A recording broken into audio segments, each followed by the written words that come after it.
Jason Thibeault from Limelight is going to talk about lessons learned, how to succeed in the exploding market of over-the-top video. Jason. Thank you very much, Eric. Oh, look at that, I'm already turned on. And we are giving away, what's that? A GoPro Silver, I believe, camera at the end of this session. So you have to stay, because in order to win, you have to be present. All right. First and foremost, not a vendor pitch. I'm not going to talk to you about Limelight Networks.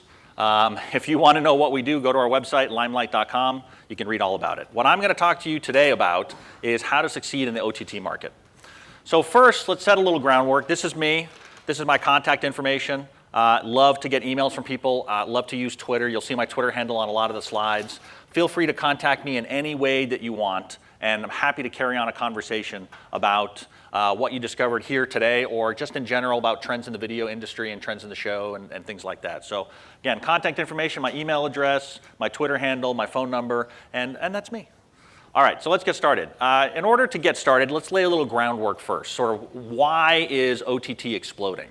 So here's a couple of graphs from eMarketer, and if you're sitting a little far away, like literally not 2 feet from the screen, it's kind of an eye chart, so I apologize about that. But what these graphs are saying is that user base is growing. It may be plateauing, so probably around 2019, eMarketer is predicting that we're going to be plateauing a little bit, and there's going to be far less users subscribing to OTT, but more and more users are coming on board. We know that OTT is growing. We know that OTT revenue is growing. We know that subscribers are increasing. So it is definitely a really opportunistic market. This is a great stat that comes from Markets to Markets. So again, this is one of those, I'm not sure it's totally credible, it's a prediction, but again, it just punctuates the fact that OTT is a rapidly growing industry. And then of course, there's the ubiquitous Cisco Visual Networking Index quote that I had to include as well. So if you haven't had a chance to read this report, I highly recommend you do. But this stat says it all, right? By 2019, 80% of all internet traffic will be video. Video is going to dominate the way that we use the internet. I think we all know this. So this is, I'm kind of laying groundwork, and you're like, yeah, just get on with it. I understand that. I've seen all that before. You may not have seen this one. This is a Millward Brown study, and it was published by Ad Age. And what they discovered, and this is, I believe, a global study, was that people watch about 204 minutes of video a day. So that's between online video and linear television. What they found, as you can see by the image, is that these were exactly the same. It was about 102 minutes per each thing. So 102 minutes spent watching online video, 102 minutes spent watching television. So that's a real interesting development in our industry, in our space, is that people are watching more online content. It's not necessarily just television and just linear. People are shifting towards online video. Now, one of the things that we did at Limelight is we ran a consumer study. And we decided we wanted to go and understand what our customers' customers were behaving when it comes to online video. So we went out and asked them a whole bunch of questions, and this is just one of the questions from our study. But it's how many hours of online video do you watch per week? And the really interesting thing here is that on the left-hand side, you have everyone else. And we broke it out on the right-hand side by millennials to really demonstrate that this drive towards OTT, this exploding OTT market, is being driven by this younger generation. And of course, you can only imagine the generation after them. They're growing up with watching YouTube, with watching Netflix, with watching Hulu. They're growing up with watching purely online content. So this is only this trend that we see where we're moving from less than 1 to 2 hours to a lot more hours per week amongst millennials is only going to improve over time. OTT is definitely the way things are going. And when you think about it, it kind of makes my head go like that, right? I feel like Kramer. It just makes my head explode to think how big and immense this OTT market is going to be. And I know Dan Rayburn talked about it yesterday, that the trend is there, but it's not as big as we think it's going to be yet. I'm with Kramer. It's huge already, and it's going to only get bigger. But it's not all rosy, right? So one of the things that's happening is that people are churning off of these OTT services. So this is a graph from Parks & Associates that talks about some of the churn. And you can see that Netflix has far less churn than everybody else, but even they have people unsubscribing from their service. So the question becomes is, why do people unsubscribe? I mean, OTT is pretty cool, right? You get to watch what you want, when you want, where you want, how you want. Who doesn't want to do that? So why would people leave these services? Well, one of the things I would argue about is the fact is they're not broadcast quality yet.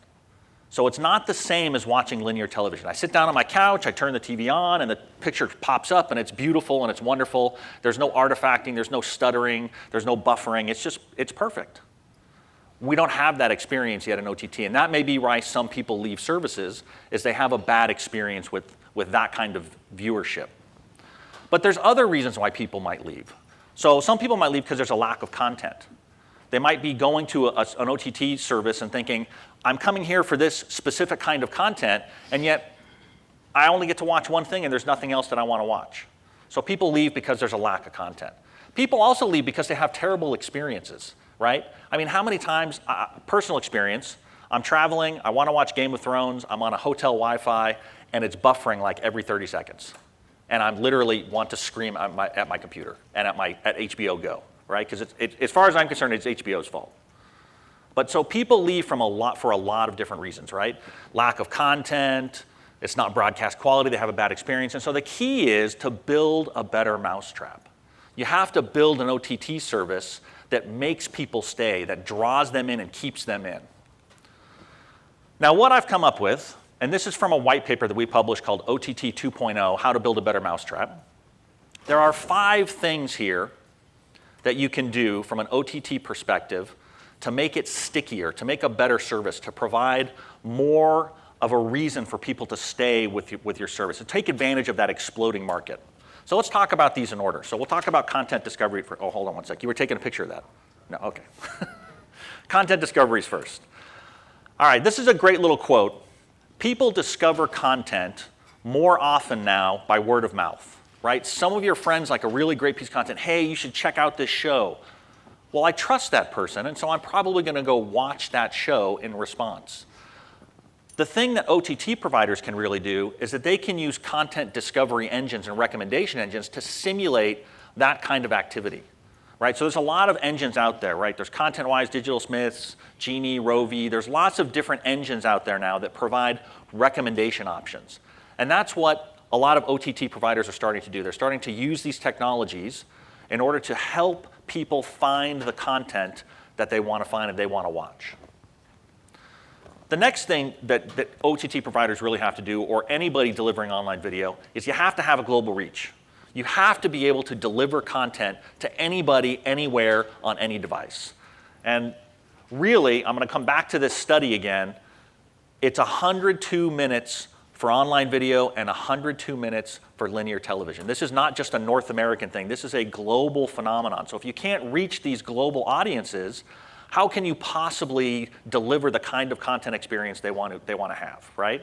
And the way to do that is a CDN. Now, I'll admit I'm biased. I promise you this wasn't a vendor pitch. I'm coming from a CDN company. I'm not saying use us. I'm saying you have to use a CDN. Build your own. Use a commercial one. Use an open source one.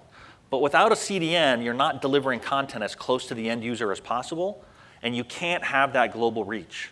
Imagine trying to deliver an experience to somebody 5,000 miles away from your origin. It's terrible, right? There's a lot of buffering, a lot of lag, a lot of latency, a lot of delay.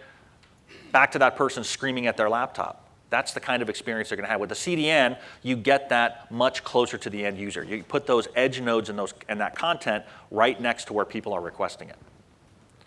The third thing is scale. So scale is a really weird thing. Now, we like to think of video watching as this. I know people are sitting there and they're watching one video and it's one person, but what's really happening is this, right? There are thousands of people or tens of thousands of people accessing your content all at one time. That's what can happen when it goes viral. That's what happens when people share it. That's what happens when people recommend it. And so you want to be careful that you have the capabilities and the infrastructure to deliver out that content to meet those needs. And the way to do that is to use the cloud, right? The cloud affords us resources as an OTT provider or as somebody launching an OTT service to deliver out content at scale. And you can see at the top there's lots of clouds. And yes, there's a ubiquitous Limelight logo in there. But there's Amazon, there's Rackspace, there's Microsoft. There's lots of different cloud resources that you can use that include storage for origin services, that include infrastructure for delivery services. But the cloud provides you scale to deal with those flash crowds that are going to come as your content gets more popular. All right, multi-device. This one, I think, is kind of intuitive. right? We all know that people are watching things from multiple devices. They're all watching content from their smartphones, from their tablets, from their PCs. There's tons of data out on the internet, actually, you can find that will show you that consumers are watching from all devices simultaneously. And as a matter of fact, we asked a question about that in our study. So our study asked this question about what devices do you use to watch online video on your television set? And what we found was that consumers were using a lot of devices all the time. So you might have somebody who has a PS4, also has an Apple TV, also has a Roku, also has a Chromecast, and they're watching content and using these devices simultaneously. And so you have to have content that gets to all of them, or you're missing out on the boat, right? People, again, are going to get frustrated because the content that they want is not available on the device they're using. Now, of course, you can do this yourself. Right? You can get your tool set out, you can transcode, you can transmux, you can store your content, you can build a workflow to deliver to multi-device, but the problem is that's really complicated. And so one of the things you can do is you can hand off that complexity to a service provider who does it for you. And there's lots of those service providers out there in the market. Yes, Limelight's one of them. See, I was just seeing if you're awake. But really, doing it yourself is really only a matter of scale, right? We know Netflix does it all themselves, and Netflix does it all themselves because they have the economy of scale to do that. But lots of smaller OTT providers really need to rely on service providers that offer the technology and infrastructure to do this kind of on-the-fly conversion for them, right? Get content from one format into another without having to worry about it. All right, quality of experience. So this one is a loaded one, right? One of the things that OTT providers have to do is they have to provide a great QoE. Without that, people aren't going to stick around. So think about it. You want happy faces watching your content. You want people excited to come back and consume more. You want them to engage more with your video. And to do that, you have to have a quality of experience that draws them back in. So we asked another question in our survey about that. And this one was a very interesting question because we asked them, what was the most frustrating aspect of watching online video? The blue bar gives it away, right? That's the biggest one. It's clearly out in the lead, and that's video buffering. So video buffering is today's static, right? I don't know how many, I'm going to take a show of hands. You're going to totally date yourselves. How many people remember and have used rabbit ears on a television set? Look at that. So we remember the days of static. You know, come on, if I hold my hand here, it'll come in. Oh, it's perfect. Now I have to watch the TV like this, right? We all remember those days. Buffering is today's static. And online viewers, especially millennials, it gets even worse for millennials, hate buffering. But video quality is also very important, right? Is it blurry? Is it fuzzy? Is it grainy? I came across a study the other day from Conviva, and they analyze billions of video streams a day. And one of the things they found was about a third of video viewers will abandon a video if it's grainy or pixelated or bad quality. So I found that really fascinating. It correlates a lot with our data. But the point is that quality of experience is absolutely critical. I'm going to skip that slide. You can do lots of things to solve the QoE problem from an OTT provider. And one of those things is to use a tool like Eubora. So Eubora is provided by a company called Nice People at Work. I guess they're very nice people to work with, but great company name.